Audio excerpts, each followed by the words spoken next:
Pag-upong ang bungad talaga kaagad ng presidente kay Martin is, Martin, kayo ni Saldi, ilan bang bahay sa Forbes ang gusto nyong bilhin? Ilan bang eroplano ang kailangan ninyo? Ilan bang Ferrari ang gusto nyo? Gaano karaming pera ba ang gusto nyo? Gaano karaming caviar ba ang kaya nyong kainin? Yun ang bungad.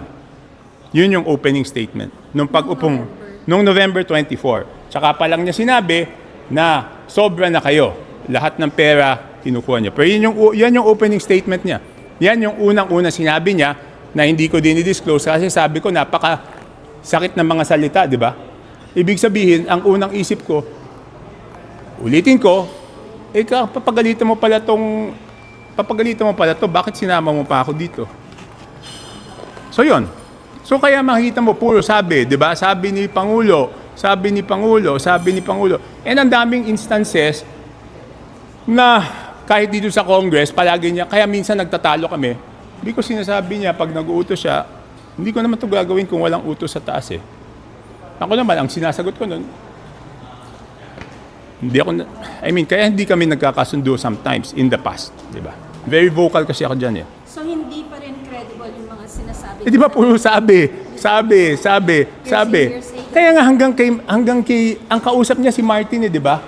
So kaya nga, Mr. President, hanggang kay Martin, wala nang duda eh, na talagang sila ni Saldi. Okay, next. At least tugma na nag-uusap sila ni Alcantara, di ba? Hindi na madedenay. Ang titingnan na lang doon, sino ba nag-offer? Ang sabi ni Saldi, si Alcantara daw nag-offer. Ang sabi naman ni Alcantara, si Saldi pumunta sa kanya. Pero assuming Alcantara offered 20% o 25% for a project. Alam mo naman mali yun, bakit mo naman gagawin? Di ba? Assuming si Alcantara nagbigay nun o inoperan ka, bakit ka naman papayag? Tapos, simula pa lang, 2 billion na a month. Wow. Terrible. Ulit, sasabihin ko, di ba parang pareho yan eh, di ba? Yung boss, hindi naman pwedeng walang natanggap. Pareho sila eh, di ba? Ang sinasabi ni Martin, wala siyang natanggap. Ang sinasabi ni Saldi, wala siyang natanggap. Eh silang dalawa ay nagtuturuan eh. Di ba may pera eh. So definitely, isa sa kanila, may natanggap. Pero ngayon, parehong sinasabi na walang natanggap. Eh, saan napunta yung pera?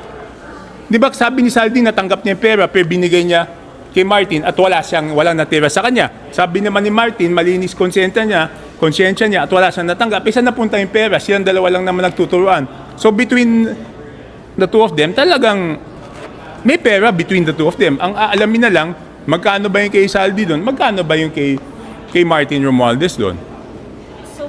Hindi ka panipaniwala yung mga ibang sinasabi? Eh, di ba puro sabi? Wala naman siyang sinabi, wala naman siyang masabi na direkta, di ba? Puro ang sinasabi niya, puro sabi ni Martin Romualdez, meron si Pangulo dito. I don't know kung ano yan. Kasi nga sa harap ko sinabi mismo, na sabi niya, Martin, wala akong natatanggap dyan. Yan yung sinabi. Alam mong wala akong natatanggap dyan.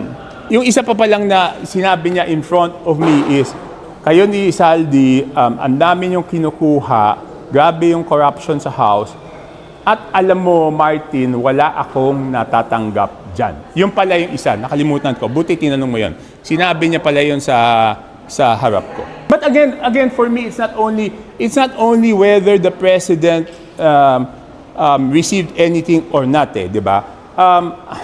I will have to say this, baka magalit siya sa akin, but the President has may constitutional sworn duty ang Pangulo na panagutin lahat ng involved, di ba? And I will say this again, in this situation, ang isip ng ordinaryong tao is, dahil pinsan niya si former Speaker Martin Romualdez, ang isip ng tao is pro-protection na niya. Kaya siya ay nalagay sa sitwasyon na kailangan niyang patunayan sa mga mamamayan na hindi niya pro-proteksyonan ang kanyang pinsan at no one is above the law. Yun ang sitwasyon ni Presidente BBM na yon.